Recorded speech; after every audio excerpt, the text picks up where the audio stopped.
Eh bien, je suis à Balancourt-sur-Essonne, dans l'atelier de Béatrice Doyon, au Paradis du Bois. Et Béatrice va nous présenter son activité. Alors Béatrice, que faites-vous? Moi, je fabrique des jouets en bois et des objets de décoration, surtout pour les enfants. J'ai décidé de partir dans cette aventure-là au départ grâce à mes enfants qui étaient tout petits.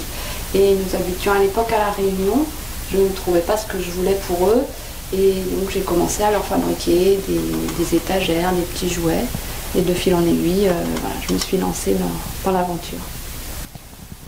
Les idées, elles viennent un petit peu comme ça. Je regarde ce qu'on propose un peu dans le commerce et puis après je détourne les jeux.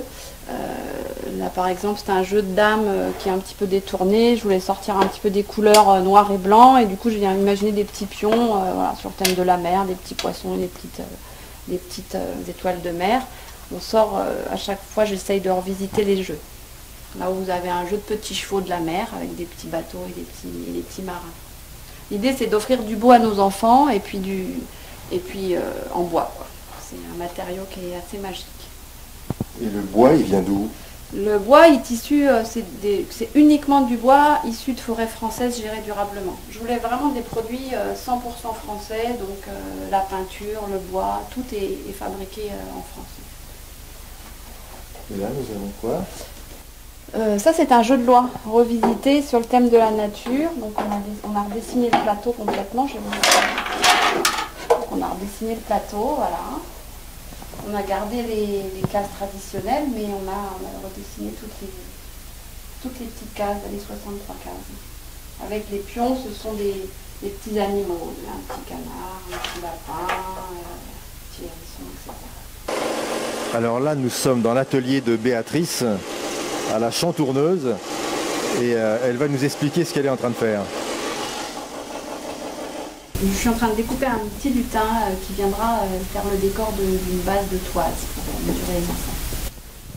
Donc nous sommes dans l'atelier de peinture de Béatrice, qui est au travail. Est-ce que ce goût pour les choses colorées vous est venu de La Réunion, puisque vous y avez habité un petit peu, et c'est là d'où est venue l'idée de commencer à fabriquer ces jouets? C'est vrai que là-bas il y a plein de couleurs avec toutes les fleurs, et puis même la luminosité est très différente. Je sais pas où, alors est-ce que j'avais ça en moi, je pense que je suis quelqu'un qui est très joyeux, et du coup les couleurs vont avec mon caractère. D'accord. On voit derrière vous des photos de vos enfants, je suppose? Oui, tout à fait, oui, j'en ai 6. 6 enfants? Oui, oui. Bon, bah, je comprends qu'il fallait faire des jouets. Hein. Oui, c'est vrai j'ai des bons testeurs en fait, parce que comme j'ai en plus pas mal j'ai une belle tranche d'âge, voilà, ils ont été mes testeurs. C'était un petit peu aussi l'idée au début de faire des jouets pour eux. Oui, tout à fait, faire des jouets pour eux et puis de leur offrir du beau.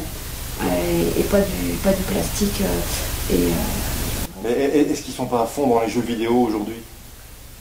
Écoutez, moi j'ai encore des enfants qui jouent aux jeux de société, qui jouent avec des jeux voilà, qui ouvrent un peu l'imagination et pas de...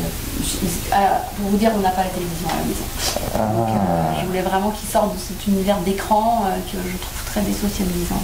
Je ne sais pas si on arrive à voir, mais là on voit ce que j'aime aussi, c'est qu'on arrive à garder l'essence du bois, les fibres du bois sont toujours visibles dans mes jeux. C'est la différence entre des jeux qui vont être faits artisanalement et des jeux que vous allez trouver dans le commerce, certes en bois, mais souvent ce sont des papiers qui sont collés sur le bois.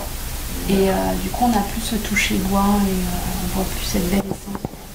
Alors c'est bientôt Noël, où nos lecteurs, les lecteurs des chasseurs français qui verront cette vidéo, peuvent acheter ces merveilleux jeux et jouets en bois made in France. Alors il y a plusieurs solutions, il y a un site internet marchand. Sinon j'ai une boutique à l'atelier, donc là vous pouvez venir voir ce que je fais, mais aussi éventuellement si ça vous intéresse voir comment je travaille. Donc c'est à Balancourt. Et puis après je fais quelques salons d'art et d'artisanat dont les listes et le calendrier sur mon site internet. Bon, ben écoutez, merci beaucoup et puis bon courage pour Noël parce que je crois que l'activité est en train d'augmenter là. Hein. Oui, c'est la période de gros travail, oui, tout à fait. Bon. Merci Béatrice. Merci à vous.